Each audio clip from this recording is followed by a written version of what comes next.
SharePoint announced a new feature, Sony unveiled some hardware, and Sonos, well, they're going to the courts.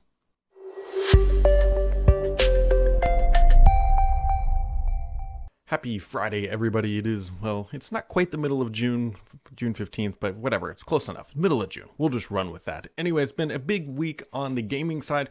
Been some tech news coming out, and we will kick it off with that here first. So, first up, Google is suing Sonos. I'm a big fan of Sonos. We use quite a bit of their stuff in our house. I just like their speakers, and they're not for everybody, and I know they're not the absolute peak of high quality, but they are really dang easy to use. But back in, I believe it was January, Sonos sued Google for some of their Chromecast audio features and saying, hey, patent infringement and all that stuff. And now Google is back suing Sonos and saying, hey, you guys are infringing on some of our patents. And so this is going to be one of those things where the lawyers fight it out for a very long time. I'm not expecting a quick resolution on any side, and we will see how this shakes out, but don't cross your fingers for anything to come out like tomorrow. It's going to be a while before this all gets settled and we move on from that. Other things happening. Microsoft has cleared up some of the blocking issues if you have Surface hardware. Notably, I believe the Laptop 3 and the Pro 7 should be able to get the latest Windows update. Should be coming down the pipe here if you go out and seek for it, as Microsoft calls it. But the Book 3, Book 3 that I'm holding right here, I've been saying Book 2 for so long, still not clear. So still not getting that. Things coming up on June 22nd, Apple is going to be holding their WWDC event, but more specifically, that is where they'll be doing a keynote. More specifically than that, that is where it is expected that Apple will start to announce the transition from Intel x86 chips to ARM. And so that'll be a big announcement. Be looking for how they are going to do that. If you want to catch up on how Apple is more than likely going to be doing this, go back and watch the video from when Steve Jobs announced that they're going to be switching from PowerPC over to Intel chips. I bet they follow the exact same formula. Why would they change it up? It worked last time. Hopefully it'll work this time for them, and we'll be curious to see how that shakes out. Obviously, Apple is going all in on the ARM chipset, and it's going to take some time. I fully expect that their entry-level stuff, for the most part, will stick with A-series chips and Intel on the higher end, and then maybe eventually that stuff will transition over as well. If you just bought a $20,000 more MacBook Pro or Mac Pro, yeah. So there you go. Anyways, ARM chips, they're coming. They're the new hotness for Apple, and that is what is going on. A little bit of sad news. Computex 2020, not all that surprising, is getting canned. Well, at least, I don't quite know if they're having a digital version, but the in-person Computex 2020 is not happening, which is a little bit of a bummer. I always enjoyed the things that come out of that show.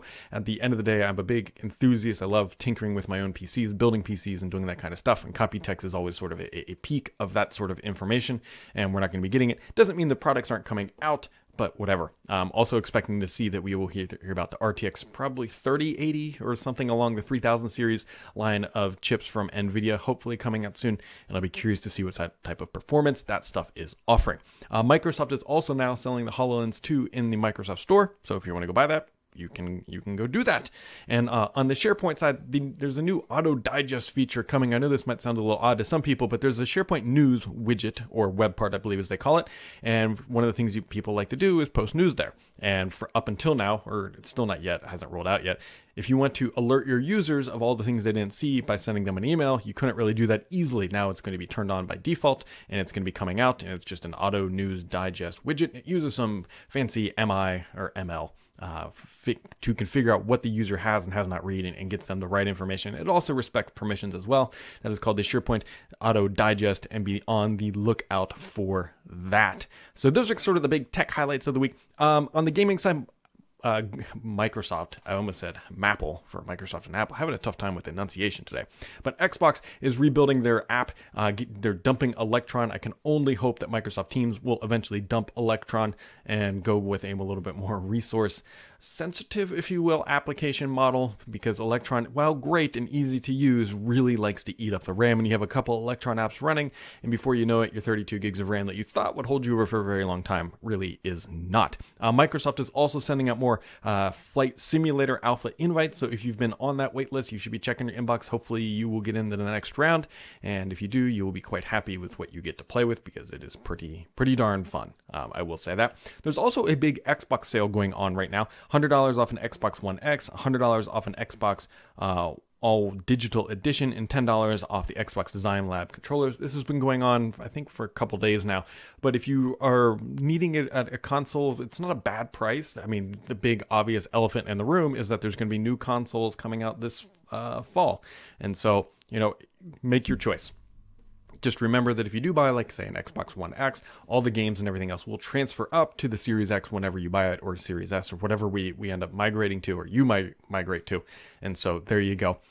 Keep that in mind. But I think we all know that at this point. As I posted earlier this week, Project Roma is the digital delivery. I did a video on that earlier in the week. You can go check that out. And obviously, Sony had a big event yesterday where they announced this thing, or not really announced, but finally showed it off. And so if you're listening on audio, which a lot of you do actually, I probably shouldn't have done this. Anyways, the PS5 was announced, and you can see the slew of hardware. We have a controller, we have 2 SKUs, we have a headset, we have a remote, we have like a controller thing, and some other minor peripherals. But anyways, 2 SKUs. They have an all digital edition, which I think will probably knock about $50 off the price point. Some people were quoting $100. That seems quite high, personally speaking. And then they have just a normal version. So it's same performance. You either get it with or without the Blu-ray drive, depending on if that is important to you. So there you go.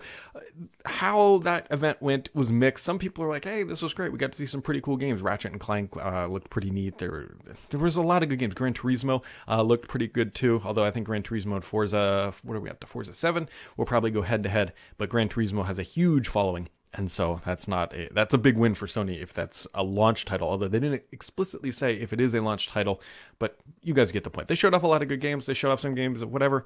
It's up to you whether or not it was a good event. Mixed opinions. I think it falls pretty close, minus the hardware unveiling. Falls pretty close to what Microsoft did.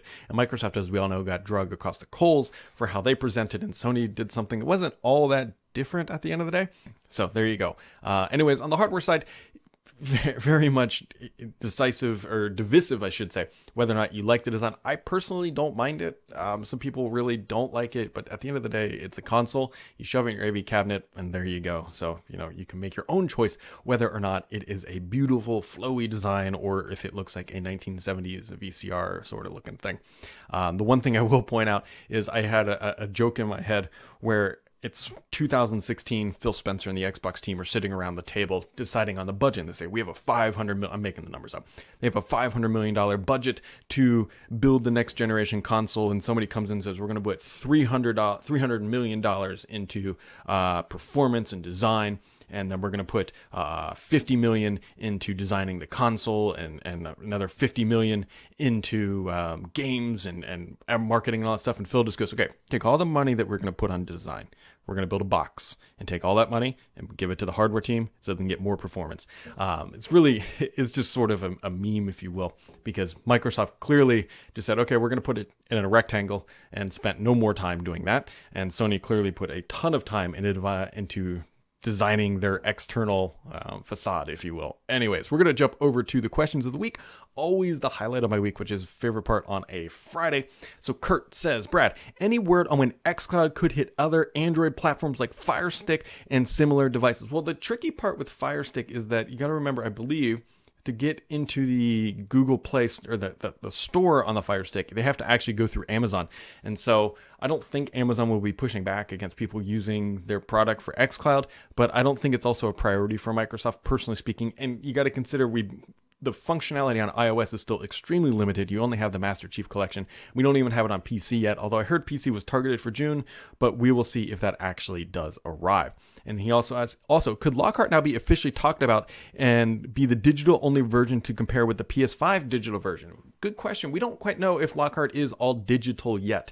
I suspect that it's probably not. The reason being is I don't know. I don't know. I was going to hedge and say, hey, to help keep pricing lower, they would take it out. But at the same time, parents and everybody else probably wants to have that disk drive there because their kid probably has old disk games and they need to get it onto the console. And so you need that value of being able to take a disk you bought for the Xbox One X or Xbox One S and be able to shove it in there and need that.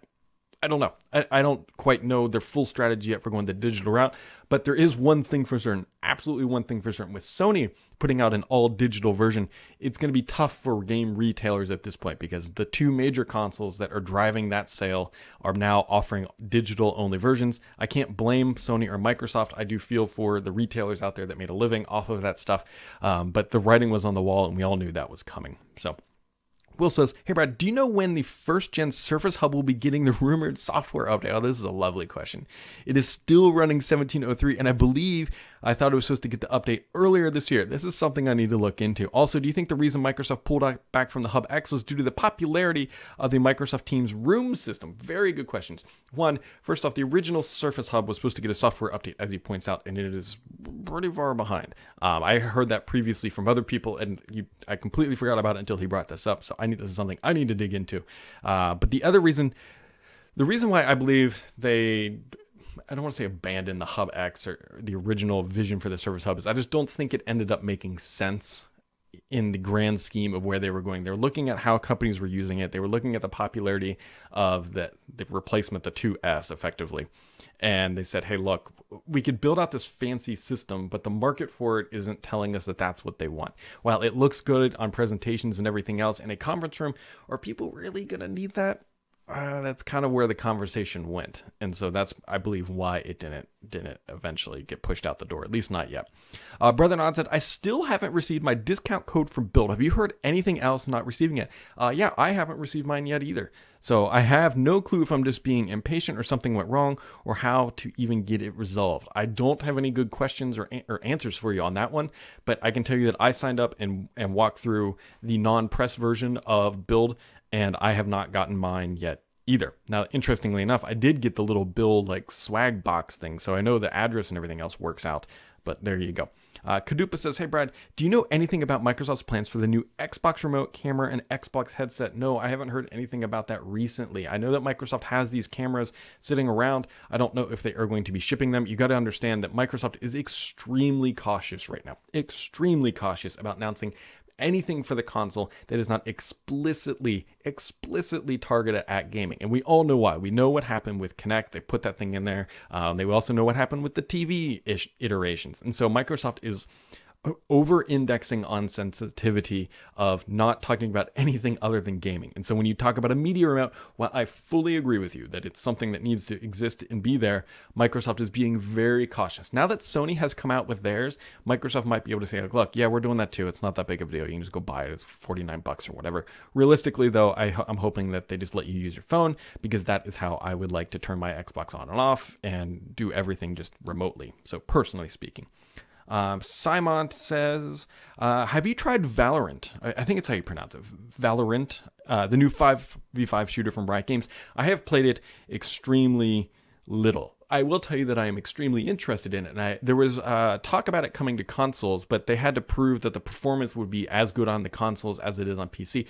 If you're not familiar with this title, it's effectively like a CSGO style game with extremely high frame rates, really smooth, extremely reaction-based type FPS, and it looks like a lot of fun. And I played it a little bit, but I play a lot more games on the console than I do on the PC, and so I did dive into it. It looks really, really good. From a competitive shooter perspective, let's put it that way. We will see if it has the true test and be able to withstand the test of time, and will it stick around for a while, but it looks like it might. Some of the bigger names are diving into this platform pretty head first, and I'm hoping that it does come to console. I really do, especially the Series X looks like it should be able to run that game at a very high frame rate. Obviously, the downside being that they'd have to figure out how to work with a controller in that environment, because keyboard and mouse would absolutely destroy a controller in that style of a game. So I hope it comes. We will see what happens. Matt Dinah says, so how much did Sony screw up Microsoft's plans last night, dropping 2 consoles with the digital edition, probably $50 to $100 cheaper? I would be very surprised if it's $100 cheaper, because it's a DVD Blu-ray drive. Those things are like $15-16 a pop, something like that. I bet it's a $50 cut. Anyways, regardless of that, they will also hit 2 price points, $499 and $549, or $549 and $599. This is far easier marketing than the Lockhart and Series X. Both consoles are equally as powerful on the Sony side. It's an interesting point.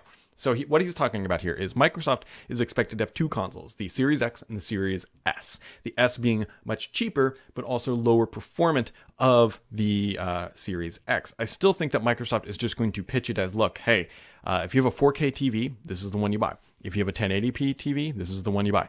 That would be the easier way to do it. We'll see how they actually come out with the marketing. But what he's talking about is now Sony just has one message. Do you want a disk drive? Yes. Then you get this one. Do you not want one and want to pay less? Get this one. There's no difference in performance. They don't have to have that conversation.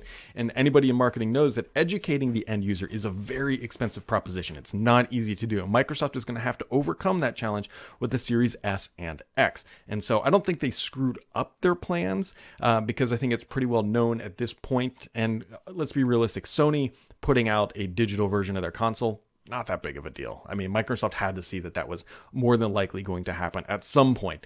Now, were they expecting the PS5 yesterday?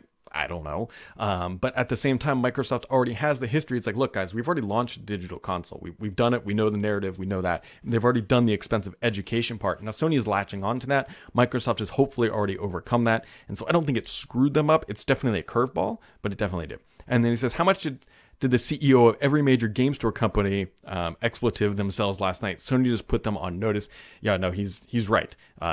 Stores that exist only to sell games are going to struggle now that Sony is directly offering a next generation console that does not need discs at all in any capacity. 66 Mustang says, I'm guessing Hogan, Nicholas, Sneed, Palmer, Crenshaw, Watson, Nicholas, Spieth, and a couple others winners of the 74-year-old Colonial Golf Tournament would disagree with your statement that the Colonial is a trash tournament. I don't think I called it trash. If I did, I misspoke. It's not a trash tournament. It is. It's just not. It's not a major. It's not the British Open. It's not the Players. It's not the Masters. It's not even a part of the World Golf. What is it? The one they always have in Mexico. The World Golf Series either. And so it's not a trash tournament. I'm actually watching this because this is the first kind of sporting event that I have been able to watch like in real time lately. And after I finished my basement and put a huge TV down there, and now I can finally watch the thing I wanted to watch, which was the Masters, which was golf. But now I'm at least watching the Colonial. I'm watching this. I will watch most of it all this weekend. And it's not a trash tournament. It's just not as a high caliber tournament as some of the others that are on the tour. So, yeah. Anyways, Ellen Dion, have you heard any rumors of Microsoft testing a cut-down Series X APU for a Surface product? I have not yet. The Surface team has kind of been doing some funky things lately, but I've not heard of that one specifically. How about, I heard it on a different podcast and was wondering if you'd heard anything about it. Not yet, but it's still probably a little early for Microsoft to be thinking about taking some of the Xbox guts and putting them into other devices. While there is a Surface event targeted for this fall, that's no surprise, that happens every single year. And it's going to be probably online. We'll see how it shakes out. But I think it's a little bit early to be ripping things out of the Xbox and putting them into Surface just because the timing for all that to happen would be very, very difficult. You think about it, Xbox has to lock down the hardware, lock down the drivers, lock down everything else. And it's not running traditional Windows inside the box. And then to put it into a Surface would require some upheaval. Now, what would the true benefits be? That's a good question. The question being like, well, hey, could they actually just run Xbox games? I don't know if that's going to be quite there yet, but it's an interesting idea. Bryson says, hey, Brad, with Apple preparing to release their plans for transitioning to ARM, do you think that the 2.5-year head start Windows got will help them lead ARM in the desktop laptop computing? I don't think so, because it's more than a 2.5-year lead. I mean, it's 2012 actually is when Microsoft really got started on that, and you can kind of see where they're at today. The thing that the thing that Apple has that is just way more conducive to allowing this transition to happen than, say, Microsoft is Apple is a relatively closed ecosystem, right? They have a limited number of hardware products out there compared to Windows.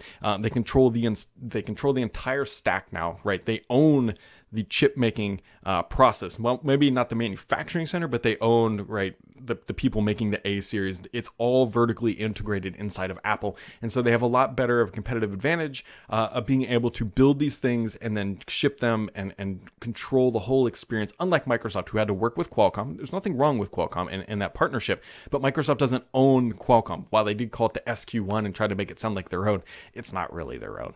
They just tweaked a couple things and then they basically just shipped it and stamped their own name on it. I think Apple is going to have a much better transition. They also have a much more active app development base than Microsoft does, primarily because of the iPhone and iOS. And so Microsoft trying to get developers to build apps for ARM Hasn't worked out so well. Apple already has a huge group already building for ARM. It's just on the iPhone and the iPad. And so bringing that over to the desktop, I believe, is going to be an easier transition. I'm not saying that Microsoft is doomed or something in this and that Apple's just going to walk all over them. It's more so that Apple has an easier path to success than Microsoft does. So Makataba says, if I buy a Windows 10 laptop now, will I be able to install Windows 10X once it is released? If not, I should wait for new laptops that can run 10X. So this is a really good and interesting question. There's been some rumors or bits of information floating about, kind of wondering what the future of Windows 10X is. Now, we already know that they're going from a dual screen back to a single screen. We have this Project Reunion thing happening, and then Windows 10X is just kind of sitting out there, and it's in this nebulous state of we don't really know what's happening. So let me put it this way. I would not buy a laptop today with the expectation that it will run Windows 10X. I would not do that. My other point here is that if you need a laptop today, go buy a laptop today. If you're waiting for Windows 10X, you could be waiting an indefinite amount of time. We don't know the full narrative of when it's going to be released. It was initially supposed to be released later this year with the Surface Neo, but that is not happening. It's definitely being pushed to at least next year. And if you really need a laptop now, waiting at least a year is a really long time to be suffering with some old, poor quality hardware. So if you need a laptop now, go buy one now. You probably have at least, in my opinion, a year before you'd want to throw 10X on there. And let's be honest, do you really want to be the first person running Windows 10X? It's going to be buggy. It's not going to have all the features. You're going to be waiting for things to get updated. We don't know the state of it. And so if you need a laptop, go buy a laptop today. Triple Plate says, so if Lockhart does not have a disk drive, will Microsoft use the all-digital edition subtitle, or will it just be Xbox Series X or nothing else? Interesting question. But what he's talking about here, so let's say the Lockhart comes out and it has no disk drive. If you want a disk drive, you got to pay for it in the Series X. That could be a possibility that Microsoft pursues. We don't quite know yet. I don't think that's where they're going to go, but it is a possibility. I would expect them to stick with the all-digital edition just because they've kind of coined that narrative with the Xbox One S. And so if they do go to that route, I suspect that they would keep that sort of a title. Game Zone says, with EA Access and GeForce Now release coming to Steam soon, do you think it's possible that Microsoft will release Game Pass or xCloud there as well? Microsoft have apparently had enormous success with Halo Master Chief Collection and Sea of Thieves on Steam recently. I think Microsoft would be pretty dense to trying to avoid Steam. I think it would make a lot of sense, and I don't think it's improbable to say that Microsoft would never go that route. I actually think it's more probable than not that they would. They have to find the right business agreement with somebody like Steam to make this work financially, and fundamentally it has to give like the same sort of ease of access, if you will, to the platform. It's not just you just toss your game in there and then you're good to go because of the way xCloud and it is streaming and the licensing and all that stuff. It can get a little dicey on the back end. If Microsoft, I think, can make it happen, I think they absolutely would. Phil Spencer is extremely smart when it comes to this stuff, which, by the way, he just celebrated 30 years at Xbox. If you haven't seen that picture on Twitter, he started in 1988, I believe, as an intern, full-time in 1990, and then we all know where he is at today. But Phil Spencer is incredibly smart with this stuff. He's been very prominent about getting games where gamers are, and he's not ignorant to the fact that a lot of gamers are on Steam. And if Microsoft wants to sell more games, put it on Steam. You'll sell more games. I know there's this big, luscious goal of Microsoft having this game store and everybody buys games from there, but realistically, it's not shaken out. And so at some point, you have to decide where you sacrifice revenue. Do you sacrifice revenue on the hardware and the consoles that you're shipping to lower the price point, or do you sacrifice on where you're selling your games and selling fewer of them, but trying to establish an ecosystem? It's a tough choice, and I think Microsoft has made the point that, hey, we're going to put our games everywhere. It's more important for us to sell games and to get that revenue, and then we can invest those dollars elsewhere. And so that is the route I think that they will take. Mr. PKI wrapping it up as is tradition for him. So it is clear that the new first and third party games are going to be delayed this year due to COVID-19. But why are we being held back for information on audio and headset options for the Xbox Series X? Mr. PKI must have listened a couple times here. Now, I want to point out that I have heard that Bluetooth is not going to be an option. And full transparency, I believe Jez has also, over at Windows Central, has also heard this as well, that Bluetooth is not going to be an option. I caught wind of it last week, late last week, I should say, after the podcast. And it doesn't look like Bluetooth is going to be included because it's not the great be-all catch-all that Microsoft was hoping it's going to be. So I think they're going to continue on with their proprietary connectivity. And so I think that is why I'm hoping that Microsoft comes out in full transparency and says, hey, this is exactly how it's going to work in the path that we are taking. I would still love for them to include Bluetooth, but it doesn't look like it's on the agenda as of yet. And so he raises a good point. I'm still holding off buying another headset because I want to figure out what one is going to be best for the Series X when it drops. And right now I use the Rig 800 XL, which is fine, but the problem is it has a USB dongle, and it's starting to show it's not as rock solid as I would like it to be. And maybe that's why Microsoft is going their own route, because that connectivity, as we all know from the controllers, is really dang good. And so what I'm waiting for is a headset that will support the new low latency features that Microsoft is introducing in the controllers into the headsets, and bada bing, bada boom, that is when I will buy a new headset. And I thank everybody for tuning in. Hit that subscribe button. We'll catch all of you right back here next time.